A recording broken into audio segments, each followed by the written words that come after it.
Mix by AG recording studio. DJ Mukesh Chakiya.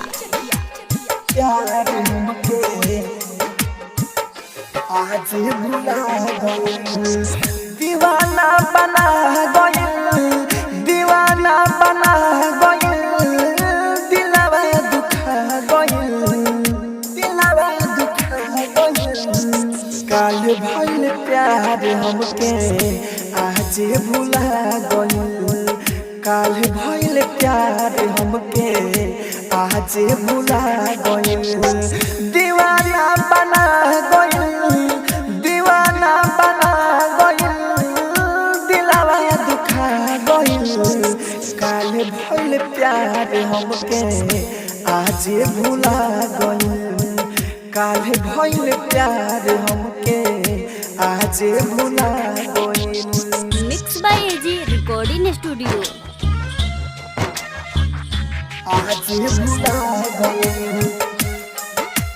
DJ Mukesh Chakiya. प्यार हमके आज भुला गइल। रही हम दीवाना देखे तिरछी नजरिया, घायल कइल रहे ओकरा आँख के कजरिया, आँख के कजरिया, आँख के कजरिया। रही हम दीवाना देखे तिरछी नजरिया, घायल कइल रहे ओकरा आँख के कजरिया, आँख के कजरिया।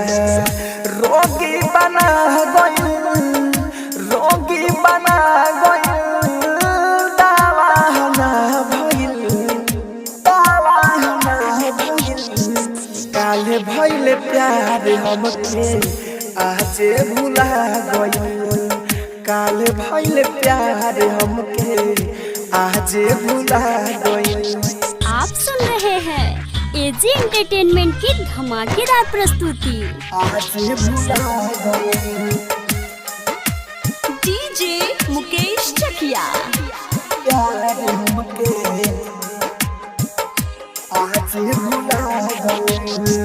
राइटर अरबिया चंदन राहुल राजधानी, कोई लखनऊ असर हमारा प्यार वाला पानी, प्यार वाला पानी, प्यार वाला पानी।